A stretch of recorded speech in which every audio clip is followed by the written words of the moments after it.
हमारे भाई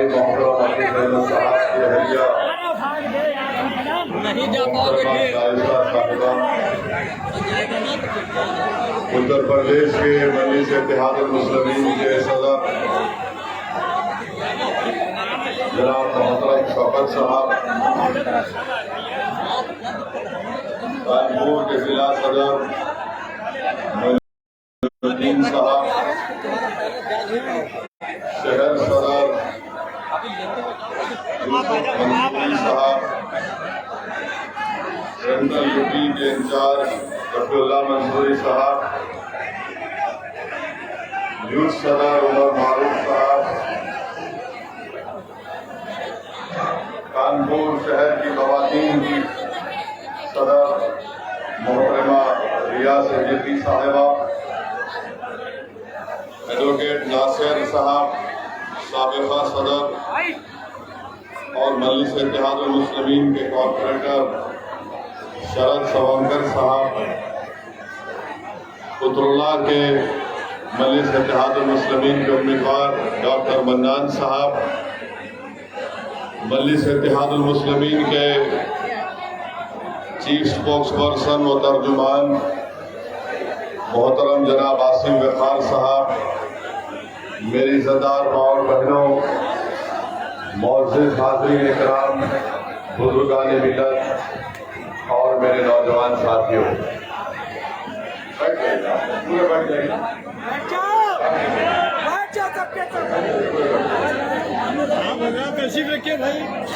मेरे अजीज दोस्तों और बुजुर्गों, मैं अपनी आज की तकरीर को जो अल्लाह सुब्हानहू व तआला ने मुझे बोलने की सलाहियत दी है, मैं अपनी आज की इस तकरीर को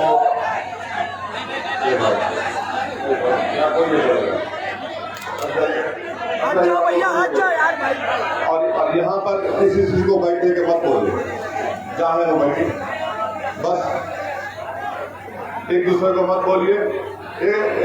रुक जाइए, रुक जाइए, हम देख रहे हैं ना, बस ठीक है, आप छोड़ दीजिए, छोड़ दीजिए, छोड़ दीजिए, कोई किसी को ना बोले।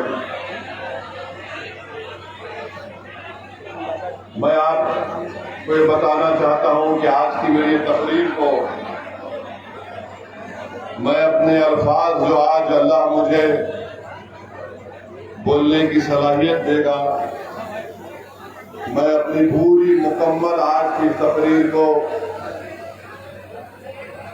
कानपुर के वो मजलूम मोहम्मद रईस और मोहम्मद सैफ और आफ्ताब आलम के नाम पर करता हूं, जिनको दिसंबर 2020 में पुलिस की गोलियों से उनको शहीद कर दिया गया था।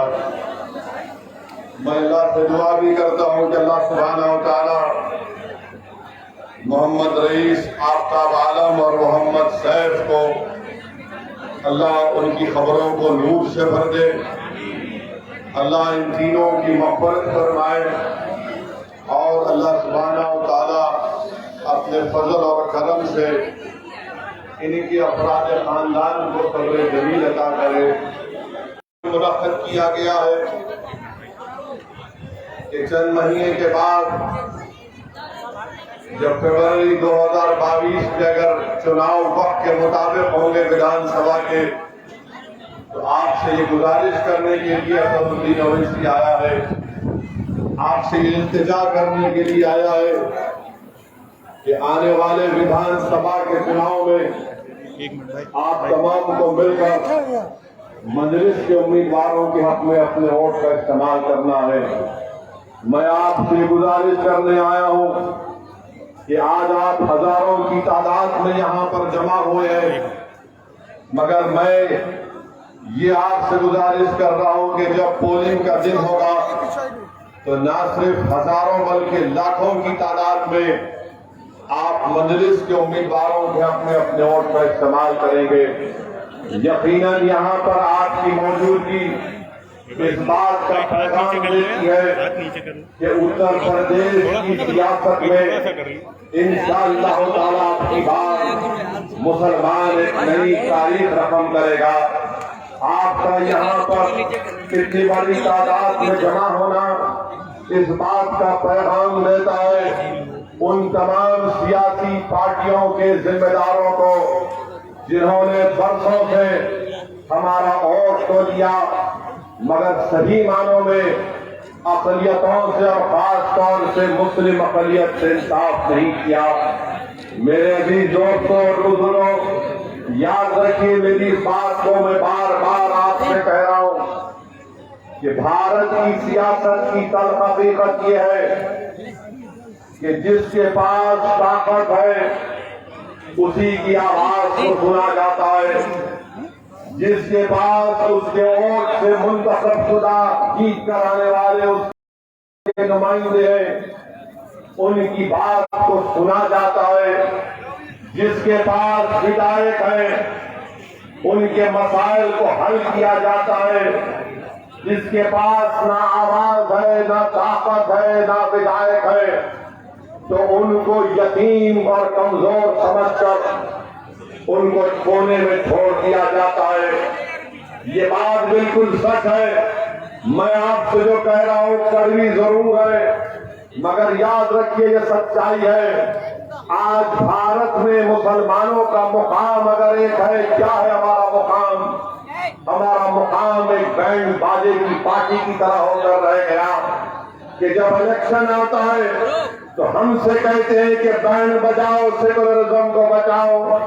जब इलेक्शन आता है तो मुसलमानों से कहा जाता है कि पुंगी बजाओ और सेकुलरिज्म को बचाओ। मुसलमानों से कहा जाता है कि हारमोनियम पर साज निकालो ताकि मुल्क का सेकुलरिज्म बच जाए। और आपने देखा होगा कि शादी की बारात जब निकलती है दूल्हे के घर से तो दूल्हा घोड़े पर होता है और सामने होते हैं बैंड बाजे वाले। और जब दूल्हा उस मुकाम पर पहुंच जाता है जहां पर उसकी शादी होना है तो बैंड बाजे वालों से कहा जाता है कि तुम इस मुकाम में अंदर दाखिल नहीं हो सकते क्योंकि तुम्हारा काम था दूल्हे की बारात को बैंड बाजा बजा कर लाना। अब तुम्हारा काम खत्म हुआ, तुम बाहर रहोगे, किसी कोने में जाकर बैठ जाओ। यही हाल मुसलमानों का करके रखते हैं लोग। जब इलेक्शन आता है मेरे अजीज दोस्तों, भाइयों, नौजवानों, मेरी बात तो सुनिए। मैं चाहता हूं कि जब आप यहां से जाएं एक स्पीकर लेकर जाएं, एक स्पॉन्ज लेकर जाएं। मैं ये चाहता हूं कि आप एक फैसला कर लें कि इस आने वाले विधानसभा में क्या आप सिर्फ वोट डालने वाले रहेंगे या नेता भी बनेंगे, या आप सिर्फ वोट डालते रहेंगे और वही बैंड बाजा पार्टी की तरह कोई दूल्हा बनेगा, आप उसके रास्ते बड़े बैंड बजाएंगे, बड़े बड़े गाने गाएंगे, नाचेंगे और जब वो जाएगा उस मुकाम पर जहां पर शादी होना है तो वहां पर कहा जाएगा तेरा काम नहीं है, तेरा काम हो गया, तू बाहर रुक जा। असदुद्दीन अवैसी आपको पैगाम देने आया है कि हम अब बैंड बाजा नहीं बजाएंगे, अब हम जमहूरी तरीके से इन लोगों को बजाकर अपने उम्मीदवार को कामयाब हम जब बजाएंगे, जब हम बजाएंगे तो योगी आदित्यनाथ उल्टा ना समझे ये बजाने की बात कर रहा है। हम जमहूरियत में बजाने की बात कर रहे हैं और कैसा बजाएंगे? हम अपना एक और पतंग के निशान पर दबाएंगे और दबा कर कहेंगे कि बेटा अपना तो बाजा बजाओ और पुंगी बजाओ। आप अंदाजा लगाइए। आप सुनिए, मैं आपसे दाद हासिल करने नहीं आया हूं, ये तो मुशायरा नहीं है कि शायर बोल रहा है वाह मुकर्रर मुकर्रर कह रहे हैं। ये सियासी जलसा है। आप एक पतला कीमती वक्त निकालकर इतनी धूप में यहाँ पर हजारों की तादाद में आए हैं तो थोड़ी देर के लिए मेरी बात को सुन लीजिए। मैं जो कहना चाह रहा हूं मेरे दिल के जज्बात हैं। जो मैं कहना चाहता हूँ मेरे दिल में दिमाग में बेचैन मुझे कर देती है जब इन तमाम चीजों को देखता हूँ। तो जब आवाम के दरमियान में आता हूँ तो अपनी तकलीफ को आपके सामने बयान कर रहा हूँ। मेरे भी दोस्तों और बुजुर्गों, विधानसभा के चुनाव आ रहे हैं और आपको ये बताना चाह रहा हूँ, आप जानते हैं उत्तर प्रदेश की राजनीति में, उत्तर प्रदेश की सियासत में जिस किसी समाज का नेता है उस समाज की इज्जत की जाती है। अगर कोई ब्राह्मण समाज का है तो उसका नेता है, अगर कोई ठाकुर है तो कहेगा कि योगी ठाकुर है हमारा नेता है, अगर कोई यादव है तो कहेगा अखिलेश हमारा है, अगर कोई दलित है उसमें जाटव है तो कहेगा कि बहन जी है हमारी नेता, और अगर कोई कुर्मी होगा तो कहेगा कि अनुप्रिया हमारी बहन हमारी नेता है, कोई आगरे का बागेल होगा तो कहेगा कि वो हमारा नेता है। बताओ, अपने दिल पर हाथ रख के मैं तुमको अल्लाह का रास्ता देता हूं, तुम्हारा नेता कौन है उत्तर प्रदेश में? आपका नेता उत्तर प्रदेश में कौन है बताओ? कोई तुम्हारा नेता है मुसलमानों का? दिल पे हाथ रखकर पूछो, अपने आप से सवाल करो।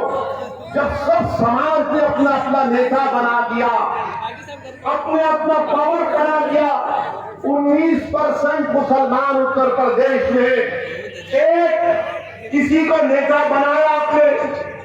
ये मुझसे मत कहो, ये अपने आप से कहकर दिलासा मत दो कि नहीं ये पार्टियां किसी को नेता बनाने नहीं देती है।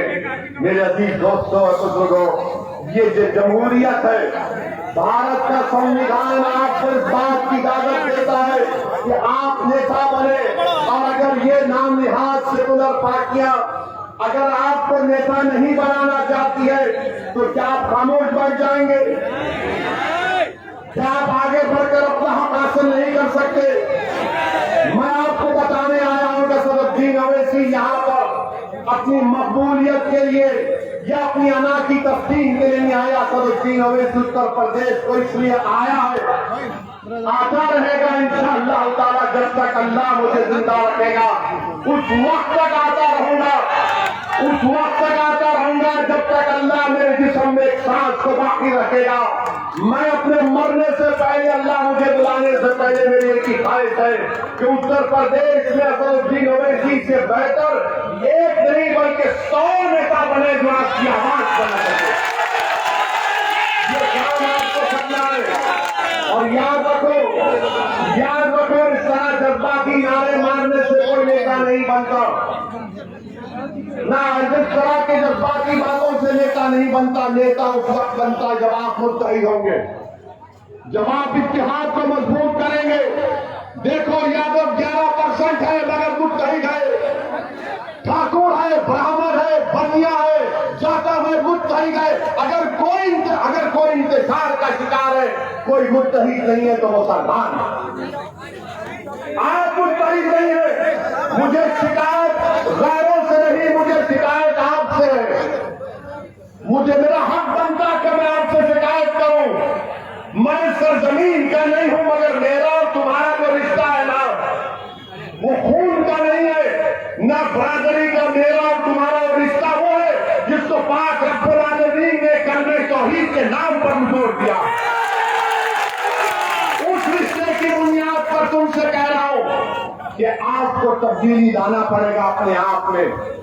और अल्लाह ने फरमा दिया कुरान में कि अल्लाह उन लोगों को कभी नहीं बदलता जो अपने आप को बदलना नहीं चाहता।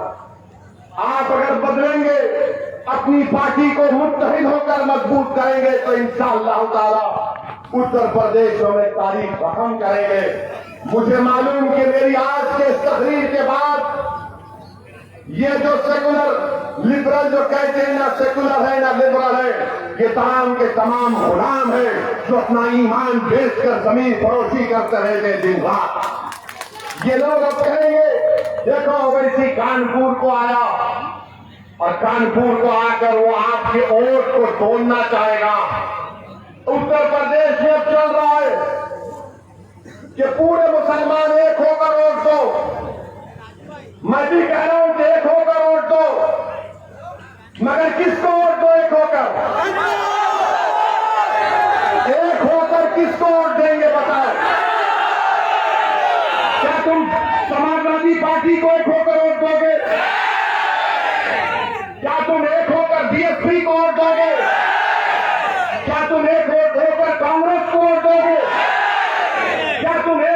अगर बीजेपी को वोट दोगे तो फिर किसको वोट दोगे? नहीं, आप मुझे नहीं, अपने आप को वोट देंगे इस बार इंशाअल्लाह ताला। इस बार आप अपने आप को वोट देंगे अपने मुस्तकबिल के लिए, अपने बच्चों के रोशन मुस्तकबिल के लिए।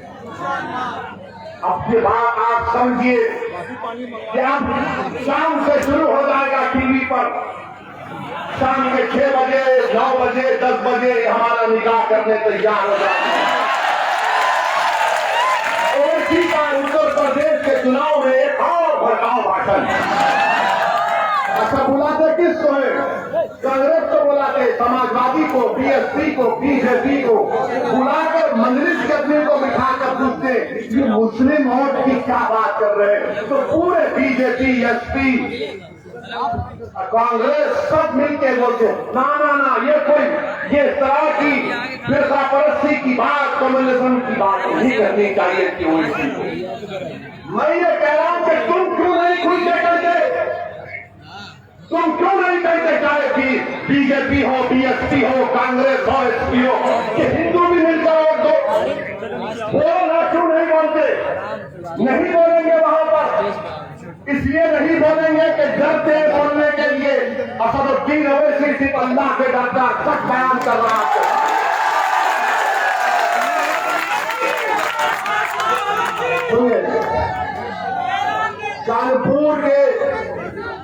कानपुर के पार्लियामेंट इलेक्शन में कौन जीता? यहां से कौन जीता? सांसद कौन सी पार्टी का है? जल्दी मत, जोर से बोलिए। क्या आपने उनको वोट दिया? क्या आप किसी को जानते कानपुर में मुसलमान वोट दिया? क्या किसी उत्तर प्रदेश में किसी मुसलमान को जानते जिसने मोदी और योगी को वोट दिया? फिर कैसे जीता? कैसे जीता? कैसे जीता बताइए ना, कैसे जीता? किसने जिताया? अब हम ये सवाल करते हैं तो इनके पास जवाब नहीं रहता। यानी मुस्लिम वोट की बात आ गई, तुम हमको छोड़कर नहीं जाना, तुम हमारे घर के नौकर हो, गुलाम हो, कैदी हो, तुम अपने मुस्तकबिल के बारे में नहीं सोचता, हम तुम्हारे आका हम सोचेंगे।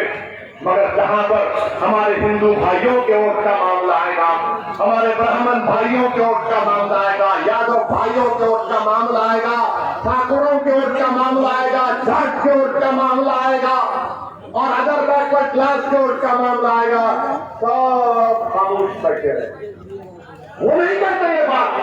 आप मेरी बात को याद रखना, जैसे जैसे चुनाव करीब आएगा लोग आएंगे जिसको मैं डल्ले कहता हूं, वो डल्ले आएंगे तुम्हारे अपने शरीर से छुपे। और मैं इन डल्लों से कहा हूं, मेरे से मुकाबला करो, बहस करो, तुम 10 मिनट नहीं कर सकते। अब बोलेंगे नहीं, मिलकर वोट डालो, मिलकर वोट डालो। देखो, याद रखो, हम जब बचपने में थे तो हमने कहानी पढ़ी थी। ये कहानी में था कि बच्चों को कहा जाता है कि सो जाओ, शेर आएगा, पूरा डाकू आएगा, ये आएगा, वो आएगा। मेरे भाई, आपके इस बोलने से क्या हासिल हुआ बताइए? क्या आपने बीजेपी को रोक पाया? आपने वोट नहीं दिया, मुसलमान ने तो बीजेपी को वोट नहीं दिया। 2019, 2014 में पूरे मुल्क में, पूरे भारत में खाली 6% मुसलमानों ने बीजेपी को वोट दिया। अब आप बताइए फिर कैसे जीता मोदी? इसका जवाब आपके दिल में है, आपको मालूम है, आपको फैसला करना है। मेरे अजीज दोस्तों और बुजुर्गों, क्या आपको मालूम कि उत्तर प्रदेश में लोकसभा के चुनाव में सपा और बीएसपी मिले तो 75% मुस्लिम वोट इनको मिला। 75% आपने झोली भर भर के दिया इनको। आपके दिमाग में बात पैदा हो के जानना है मुझे मोदी को हराना है। अच्छा किया आपने, मगर हुआ क्या? अखिलेश यादव के घर के 3 लोग हार गए, हारे ना। कांग्रेस पार्टी के राहुल गांधी अमेठी से हार गए, हारे ना। और वो हमको बोल रहे कि हम यहाँ पर क्या कहा, विजिटर है, मेहमान है, प्यारे तुम्हारी मेजबानी मैं करने आया हूं। 15 लोकसभा सीट पर सपा और बीएसपी कामयाब हुए। एक सीट पर बहुत सोनिया गांधी साहिबा कामयाब हुई। अब आप सोचिए 75% आपने वोट दिया, तो पूरे उत्तर प्रदेश में ये बीएसपी सपा कांग्रेस के 16 लोग जीते, बाकी पर बीजेपी जीत गई। मैं जिम्मेदार हूं इसका। क्या मेरा कैंडिडेट था? क्या मजलिस इत्तेहादुल मुस्लिमीन का कोई उम्मीदवार था? कैसे जीते? तो मालूम हुआ कि हमारे हिंदू भाइयों ने 71% हमारे हिंदू भाइयों ने 2019 के पार्लियामेंट के चुनाव में नरेंद्र मोदी को अपना वोट दिया। इसका जवाब दो। जो असदुद्दीन ओवैसी पर इल्जाम लगाते हैं तुम्हारा इल्जाम झूठ है, कैसे हार गया तुम्हारा राहुल गांधी? किसने हराया राहुल गांधी को? क्या मेरे अजीमनाथ उड़कर अमेठी को जाकर लोगों को बोले, क्या मैंने कान में आकर कुर्सी पर के फूक दिया सबसे? फिर कैसे हारा राहुल गांधी बताओ? राहुल गांधी इसलिए हारे क्योंकि उनको मुस्लिम वोट मिला मगर हिंदू वोट नहीं मिला, इसलिए वो हार गए। वो केरला जाकर जीत के वायनाड क्यों जीतते? इसलिए जीतते हैं कि उस कॉन्स्टिट्यूंसी में 35% के करीब मुसलमान हैं, वहां पर जीत गए। अमेठी में नहीं थे, अमेठी में हार गए, मगर हारने का राज, हारने की वजह नहीं, ओवैसी की वजह से हार गए। यानी अब ये हार हो गया कि अगर इनके घर में कल भैंस दूध नहीं देगी तो बोलेंगे ओवैसी का। कल सुबह 4 बजे सुबह में मुर्गा भांग नहीं देगा तो बोलेंगे नहीं, ओवैसी की तकरीर रात में मुर्गा ने सुना था। और अगर कोई 50 साल का होकर भी शादी ना करे तो बोलेंगे नहीं, इसमें भी सोचना पड़ेगा क्या। अरे हर चीज की जिम्मेदारी मुझ पर, हर चीज की जिम्मेदारी मुझ पर। मेरे अजीज दोस्तों और बुजुर्गों, मैं आपको ये बताने आया हूं कि हर समाज का लीडर है, उनकी क़यादत के CAA का जब कानून पार्लियामेंट में बनाया जा रहा था, पूरी पार्लियामेंट में बीजेपी के 300 MP के सामने, अमित शाह के सामने किसने बताया कि CAA का कानून काला कानून है? और अमित शाह के सामने हमने कहा कि अम्बेडकर के बनाए हुए संविधान के खिलाफ है, ये काला कानून है, मैं इसको नहीं मानता, उस कानून को फाड़ दिया है। आप बताइए ये लोग क्या कर रहे थे? आज मजलिस को कांग्रेस सपा बोलती है कि वोट काटते आए। पूछिए इन पार्टियों से कि जब अमित शाह ने 2019 जून या जुलाई में अनलॉफुल एक्टिविटीज प्रिवेंशन एक्ट का कानून का तरमीम करने का बिल लाया, और वो कानून क्या कहता है मालूम आपको? दिल्ली में NIA का एक इंस्पेक्टर कानपुर के किसी एक बच्चे को टेररिस्ट करार दे सकता बगैर उस पर कोई केस आए। उस कानून की तारीफ किसने की? कांग्रेस ने की। उस कांग्रेस की तारीफ, उस कानून की तारीफ समाजवादी पार्टी ने की। उसकी मुखालिफत कौन किया? कौन तरमीमात पेश किया? किसने उस कानून के खिलाफ वोट दिया? वो मजलिस इत्तेहादुल मुस्लिमीन असदुद्दीन ओवैसी और इनका दलील है। क्यों क्या आपने तारीफ की? क्यों समाजवादी ने और कांग्रेस ने तारीफ की? इनके पास कोई जवाब नहीं है। मेरे अजीज दोस्तों और बुजुर्गों, ये सब लोग हारते हैं। 2017 का चुनाव हार गए, कांग्रेस और समाजवादी मिल गए। तो एक गाना, क्या गाना था उस वक्त कि यूपी को ये 2 लड़के पसंद है? कहा गाना? यूपी को ये 2 लड़के पसंद है, बह गए 300, बीजेपी जीत गई। फिर आपने 2 साल के बाद पार्लियामेंट में बहन जी के साथ अलायंस किया, आप नहीं जीत पाए। अब हम जब आ रहे, अच्छा मजलिस क्या करती है? हम सिर्फ भारत के पार्लियामेंट इलेक्शन में 3 सीट लड़े। एक हैदराबाद की आवाम को लाखों सलाम, हमने बीजेपी को फिर से हराया। नरेंद्र मंत्री को भी लाया गया था, बाबा भी आए थे। फिर ये राहुल गांधी भी आए थे, चार मीनार के दामन में जलसा किए। कांग्रेसी कह रहे थे कि हमको जलसा करने नहीं देगी मजलिस। हमने कहा करो चार मीनार के दामन में।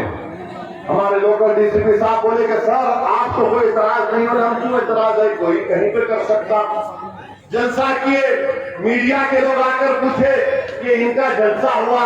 मैंने कहा हाँ, ये चार मीनार हमारे अब्बा की इमारत है, अब्बा के सामने आए।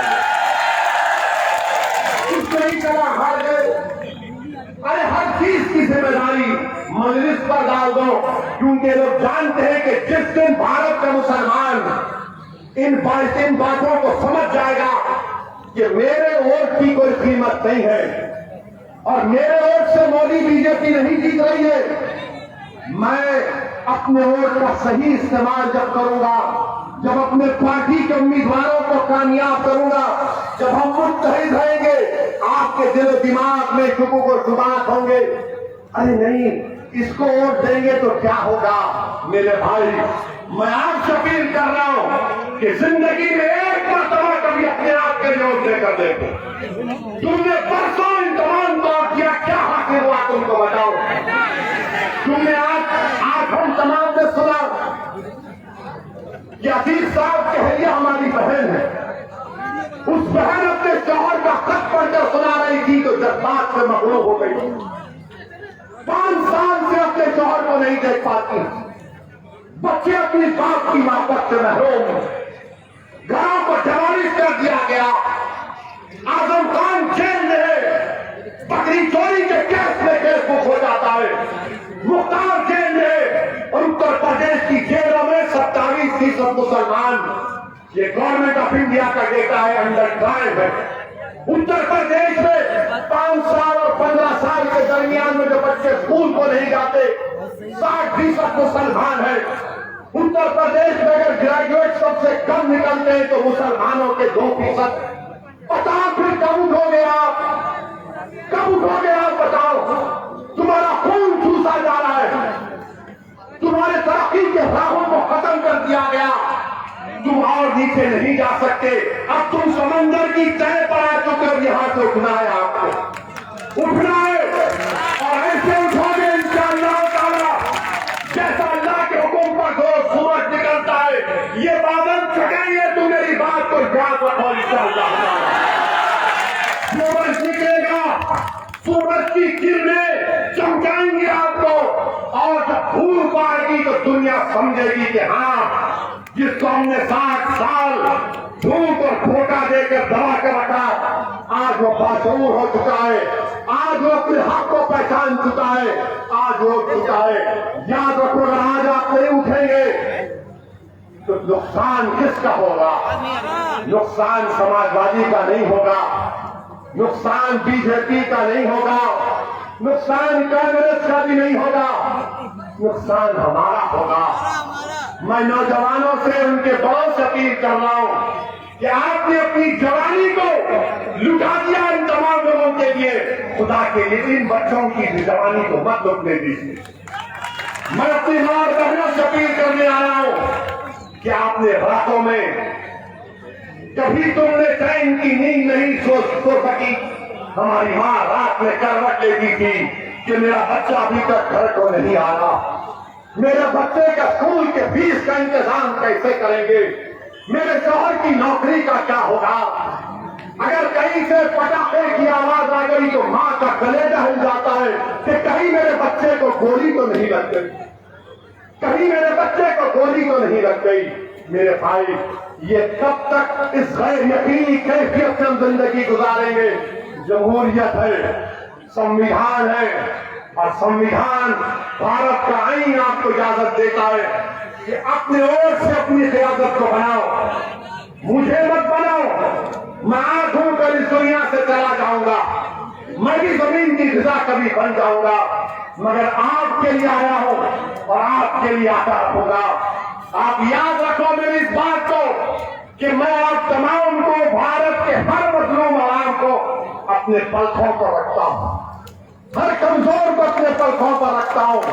मैं जब इस दुनिया से जाऊंगा तो मेरी एक ही ख्वाहिश है कि अल्लाह मुझे अपने जिस्म से रूह निकालने से पहले मैं इसे नुकूल छोड़ जाऊं कि हर कोने में भारत का 100 ओवैसी से बेहतर एक सियासी कायद, एक सियासी रहनुमा बन सके। मेरे अजीज दोस्तों और बुजुर्गों, आप और सुनना चाह रहे हैं, खत्म कर दें। गर्मी तो नहीं हो रही है, बोले थके तो नहीं ना, थके तो नहीं ना, बोर तो नहीं हो रहे हैं, तो ठीक है। अब इतना बोलेंगे इंशाअल्लाह ताला विधानसभा के चुनाव तक, उसके बाद भी जिंदगी भर बोलते रहेंगे। और ये तमाम लोग बीजेपी हो, हम कल इलाहाबाद जा रहे थे, गाड़ियों का काफिला है, ये बजरंग के लोग घर गया और ही नहीं आना। हमारा जलसा इलाहाबाद में हो रहा तो सपा बीएसपी कांग्रेस से एक अफवाह फैला दी, रूमर नहीं आ रही, यहाँ भी फैली होता है। इससे मालूम हो गया कि कितने झूठे हैं, कितने झूठे हैं। मेरे अजीज दोस्तों और बुजुर्गों, हम जब बोलते हैं तो कहते बहुत बोलता है, इसके बोलने से तकलीफ होती है। अब आप एक बार नहीं, चाय कड़वी नहीं, याद रखो। असदुद्दीन ओवैसी के बारे में से किसी ने अच्छा कहा कि चाय की प्याली तो गर्म होती है मगर केतली उससे ज्यादा गर्म होती है, समझे ना। अब हमारा हाल ऐसा है, किसी एक आलिम दीन ने मुझे समझाया कि एक बाप और बेटा मिलकर कानपुर को आ रहे थे बहुत सालों पहले, और 100 साल पहले घोड़े पे बैठकर आ रहे थे। तो किसी व्यक्ति ने कहा ये क्या बात है, बेटा बैठा है, बाप बैठा है, बेटो को उठो, बाप को बैठे लो। तो बेटा बोला हाँ बाप को तकलीफ हो रही है, आराम से। बेटा उतर गया, थोड़ी दूर चले तो फिर किसी ने कहा ये क्या तू कैसा बाप है, तेरा बेटा चल रहा है, तू उतर। तो वो भी उतर गया, बेटा बैठ गया। बाद में किसी ने कहा तुम कैसे इंसान हो, जानवर पर जुर्म कर रहे, दोनों उतर गए। तो यही हाल करके रखिए, हर बार कुछ ना कुछ बात करते हैं। अच्छा हम हमारे बोलने पे इनको इतराज, आप ईमानदारी से करें, हर बात सच्चाई से करें इंशाअल्लाह। मौलाना करीम सिद्दीकी को जानते हैं आप लोग? जानते हैं, सुना होगा उनके बारे में, सुना नहीं सुना? उनको उत्तर प्रदेश के एटीएस ने गिरफ्तार किया ना? किसने बोला उनके बारे में? किसी ने बोला? किसी कांग्रेस के राहुल गांधी ने बोला, सपा के अखिलेश यादव ने बोला, बीएसपी के बहन जी ने बोला, कांग्रेस के राहुल ने बोला? क्यों नहीं बोले? क्यों नहीं बोले? क्यों नहीं बोले? सोचो, क्यों नहीं बोले? नहीं, इसलिए नहीं बोले, अगर बोलेंगे तो दूसरों का वोट नहीं मिलेगा, अगर बोलेंगे तो दूसरों का वोट नहीं मिलेगा। हमको गुजरात से कोई लोग फोन किए, वो फोन करके बोले कि क्या अभी तक आपने कुछ नहीं कहा, क्यों खामोश हो गए वैसी? मैंने कहा आपका किस सियासी पार्टी से ताल्लुक है? बोले उससे आपको क्या करना है? मैंने कहा मैं जानना चाहता हूं कि आपके सियासी बाप कौन है। तो बोले राहुल। मेरा चलिए आपके बाप का पता तो चल गया। मेरा क्यों नहीं बोले? तो बोले ओवैसी साहब हम दिल से आपको चाहते मगर कांग्रेस में हम क्या करें।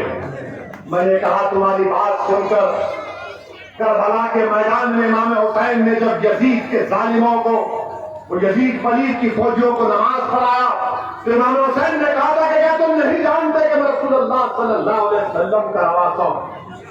क्या तुम नहीं जानते कि मेरी जबान रसूलुल्लाह सल्लल्लाहु अलैहि वसल्लम ने अपनी जबान उस पर रखी? क्या तुम नहीं जानते कि रसूलुल्लाह सल्लल्लाहु अलैहि वसल्लम ने मुझे अपने कंधों पर दिखाया? तो यजीद के फौज के सिपाहियों ने, जालिमों ने कहा कि इमाम हुसैन हमारा दिल आपके साथ है मगर तलवार यजीद के साथ, दिल आपके साथ है मगर तलवार यजीद के साथ। मेरे अजीज दोस्तों और बुजुर्गों, अब दिल भी हमारा साथ होगा, दिमाग भी एक जगह पर होगा, और दिमाग में कोई खौफ को आने मत दीजिए सिवाय अल्लाह के। दिल में सिवाय रसूल की मोहब्बत के किसी की बशर की मोहब्बत को आने मत दीजिए और बेखौफ होकर मंजिल को जब हमने ये कह दिया, फिर हमको उत्तर प्रदेश से भी एक फोन आया, समाजवादी पार्टी के नेता का फोन आया, नाम नहीं बताएंगे, नाम नहीं बताएंगे। हमने पूछा क्यों नहीं बोलते? अरे कैसा बोलेंगे सर, अगर भैया जी बोलेंगे तो वोट नहीं मिलेगा। तो खैर हमने मौलाना कलीम सिद्दीकी के बारे में कहा और आज भी कह रहे हैं कि उनके वकील से हमारी बात हुई और उनके वकील ने साफ कह दिया कि केस में कोई दम नहीं है। योगी सरकार सिर्फ मौलाना कलीम को सताना चाहती है, ये केस नहीं टिकेगा मगर ये तकलीफ देना चाहते हैं। आप बताइए, बोलते नहीं है, बोलने की हिम्मत नहीं है मगर वोट लेने जरूर आएंगे, वोट लेने आएंगे। मिलकर वोट डालो, मिलकर वोट डालो, ओवैसी की बात में मत आओ। अरे मौलाना कलीम के बारे में बोलो। अच्छा, मैं इन कांग्रेसियों से पूछना चाहता हूं, बाबरी मस्जिद का फैसला आया, बाबरी मस्जिद का क्रिमिनल केस का भी फैसला आया जिसमें कोर्ट ने कहा कि कोई भी मुजरिम नहीं है। मैंने उस फैसले के ताल्लुक से कहा कैसे मुमकिन है, ये गलत फैसला है। हमने मोदी से मुतालबा किया कि उस फैसले के खिलाफ अपील करा हाई कोर्ट में। क्या तुमने कांग्रेस सपा बीएसपी से सुना कि उस फैसले के खिलाफ अपील करना? क्यों नहीं बोलते आप? मेरे अजीज दोस्तों और बुजुर्गों, ये इनकी हिमाकत नहीं है, मुनाफिकत है कि मजलिस के बढ़ते हुए खत्मों को देखकर खौफ खाते हैं। मेरे अजीज दोस्तों और बुजुर्गों, CAA का एहतजाज हुआ तो रईस को जो बर्तन धोता था उसको गोली मार दी गई। बाबापुरे के रहने वाले लोग आवाम पर माशाल्लाह से पुलिस घुसकर गाड़ियों के आईने तोड़ दी। योगी ने कहा ठोक दो तो आईने तोड़ रहे, घर के सामने बंदे उठाकर फेंक रहे। वीडियो देखा मैं, वीडियो डालने वाले पर केस बुक करो। आफ्ताब आलम जो स्कूल में काम करता था, भीड़ आई, भीड़ से बचने के लिए किसी घर में छुप गया, बाहर निकला तो आफ्ताब आलम के सीने में गोली लग गई, मोहम्मद सैफ मर गया। बताइए मेरे अजीज दोस्तों और बुजुर्गों, इन मुन माओ पर, उन घर वालों पर क्या गुजरती होगी। मेरे अजीज दोस्तों और बुजुर्गों, मुत्तहिद रहिए, अपने वोट का इस्तेमाल करिए, अपने वोटों का सौदा होने मत दीजिए, अपने वोटों का सौदा होने मत दीजिए। और मैं हमारे अतीक अहमद साहब की अहलिया से भाभी की मौजूदगी में कहना चाह रहा हूं, मैं इनको टिकट नहीं दूंगा, ये टिकट देंगे इंशाअल्लाह, ये टिकट देंगे, आप टिकट देंगे, उत्तर प्रदेश का मुसलमान टिकट देगा। और मुझे इसकी कोई परवाह नहीं है कि जो टीवी वाला बोलता है बोले, जो लिखता है लिख ले। अरे तुम क्या करोगे, क्या लिखोगे, क्या बोलोगे, मेरी इज्जत की जिम्मेदारी अल्लाह दिया, मेरी रोजी की जिम्मेदारी अल्लाह दिया, मेरी दीन और दुनिया की कामयाबी का फैसला अल्लाह करेगा। मुझे आज से बताया तो सरकार द्वारा अब तुम मेरा कुछ नहीं कर सकोगे। हाँ, तुम मेरी जान ले सकते, हाजिर हो प्यारे, ले लो, मैं तैयार हूं, क्योंकि वो जान तुम नहीं लोगे, वो अपने करीब फैसला कर चुका है कि कौन इस दुनिया में कितने दिन जिंदा रहेगा। मेरे अजीज दोस्तों और बुजुर्गों, अब ये जो यहाँ पर अगर थोड़े बहुत कांग्रेस के सपा के लोग हैं वो बोलेंगे ये ज्यादा हमको ही बोल रहे हैं, बाबा को नहीं बोले, मोदी को नहीं बोले। पहले जो है कमजोर को बोला जाता है, उसके बाद तुम्हारे से ज्यादा ताकतवर उसको बोला जाता है। हमारी नजर में ताकत तो सिर्फ अल्लाह के पास है, न योगी के पास है, न मोदी के पास है, ताकत जमीन आसमान के बनाने वालों के पास है। अच्छा, आप ये कांग्रेसियों से एक बात पर, आप यहाँ पर इनके दो MLA हैं, इनका आज रात से इनको जरूर बेचैनी शुरू हो जाए। महाराष्ट्र के चुनाव हुए असेंबली के, महाराष्ट्र के चुनाव में पूरे कांग्रेस हर महाराष्ट्र के हर गांव में जाकर ओवैसी को वोट मत दो, बीजेपी शिवसेना आ जाएगी, ओवैसी को वोट मत दो, बीजेपी शिवसेना आ जाएगी। बात सादा दिल मुसलमान हमारे बुजुर्ग हैं, वो समझ रहे नहीं। मुझे कई मिलकर बोले आप वोट देंगे तो बीजेपी शिवसेना आ जाएगी। हम अपने बुजुर्गों से बोले कि चाचा ये यहाँ पर शिवसेना कांग्रेस मिलने वाले नहीं लेंगे, हम नहीं देंगे। तो नौजवान था वो तो तय कर चुका था कि अब के बाद हम ओवैसी का साथ देंगे।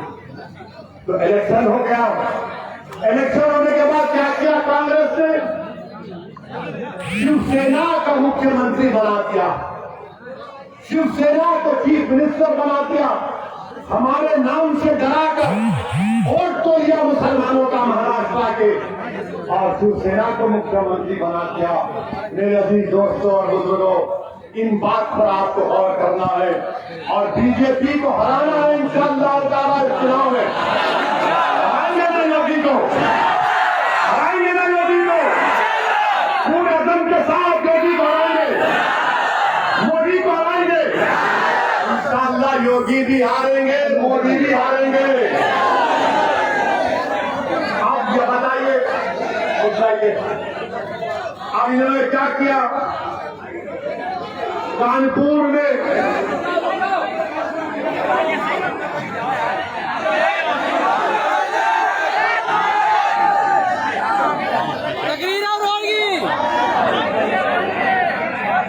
कानपुर में कोविड की सेकेंड वेव आई नहीं आई? नहीं। आपको ऑक्सीजन मिली? ये कौन से बोल रहे? कानपुर की जनता को ऑक्सीजन मिली? तो क्या बीजेपी को ऑक्सीजन देंगे आने वाले चुनाव में? तो बीजेपी का ऑक्सीजन बंद करेंगे? हम करेंगे नहीं करेंगे? जगह पर प्यारे जोर से बोलो, लगाओ मेरे साथ नारा, नारे तकबीर, तकबीर। कानपुर में योगी जी मामला गरम हो गया। कानपुर में 75 टन ऑक्सीजन की जरूरत थी, तो योगी आदित्यनाथ की सरकार 18 टन ऑक्सीजन दे रही थी। मैं उत्तर प्रदेश और कानपुर की जनता से अपील कर रहा हूं, जो सरकार आपको ऑक्सीजन नहीं दे सकती वो आपकी वोट की हकदार नहीं, वो आपकी वोट की हकदार नहीं है। कानपुर की कैनरीज को खत्म कर दिया गया, कानपुर की चमड़े की इंडस्ट्री को खत्म कर दिया गया, नहीं किया गया। आप ये योगी के बारे में सुनिए। जनवरी 2019 में 130 जजुआ में फैक्ट्रियों को बंद कर दिया गया। क्यों किया गया कि कुंभ मेला आ रहा था, पहले कुंभ मेला होता था और 3 दिन 40 काम के लिए फैक्ट्री बंद होती थी। योगी ने कहा 3 महीने बंद कर दो।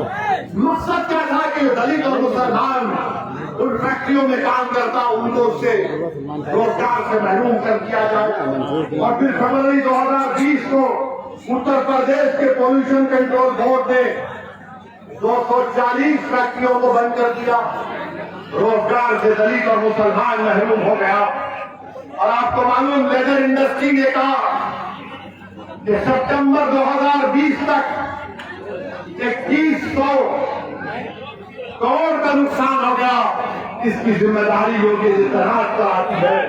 मार्च 2021 में करीब 90 जमुआ में फैक्ट्रीज को बंद कर दिया गया।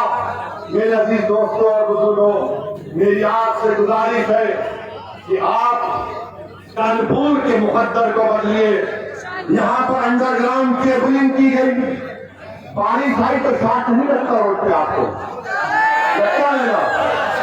केबलिंग 4 फीट की होनी चाहिए थी, 1 फीट की गई। योगी आदित्यनाथ की सरकार से जाकर कहो कि आपने रोजगार दिया तो मैं सबको दे दिया। 33 लाख उत्तर प्रदेश का नौजवान का नाम है रोजगार के पोर्टल के ऊपर। योगी नाकाम साबित हुए। गैस की कीमत कितनी है? गैस सिलेंडर की 14 लीटर गैस की सिलेंडर की कीमत कितनी है? 825 रुपये, 900 रुपये है ना। अब आप जाकर किसी ने कानपुर से प्रधानमंत्री के पास गए, बोला कि प्रधानमंत्री इतनी कीमत हो गई, बोले मुझे क्या करना है? जाकर बाबा से कहिए। बाबा ने कहा मुझे क्या करना, मैं तो दूसरी गैस छोड़ता हूँ। अब बताइए गरीब क्या करेगा? पेट्रोल डीजल 100 रुपये के करीब हो गया।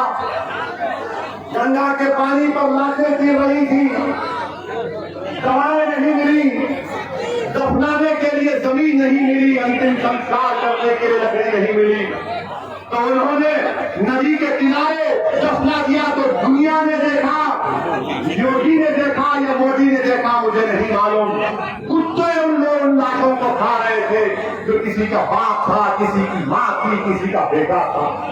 बताओ क्या आप अभी बीजेपी को वोट दोगे? मैं उत्तर प्रदेश के ओबीसी समाज के जिम्मेदारों से पूछना चाहूंगा कि कास्ट सेंसस, जाति जनगणना बीजेपी नहीं कराना चाहती है। क्यों नहीं कराना चाहती बीजेपी? जब मोदी ओबीसी का वोट लेते हैं तो क्यों नहीं कराना चाहते? हम उम्मीद करते हैं कि हमारे ओबीसी समाज के भाई और बहन भी इस बार सोच समझकर अपने वोट का फैसला देंगे। मेरे अजीज दोस्तों और बुजुर्गों, मेरे गयूर नौजवान साथियों, आपका बेहद शुक्रिया कि आज आप आए, मगर वोट का इस्तेमाल करो, अपनी वोट की अहमियत को जानो, बेखौफ होकर मजलिस में अपने अपने वोट का इस्तेमाल करो।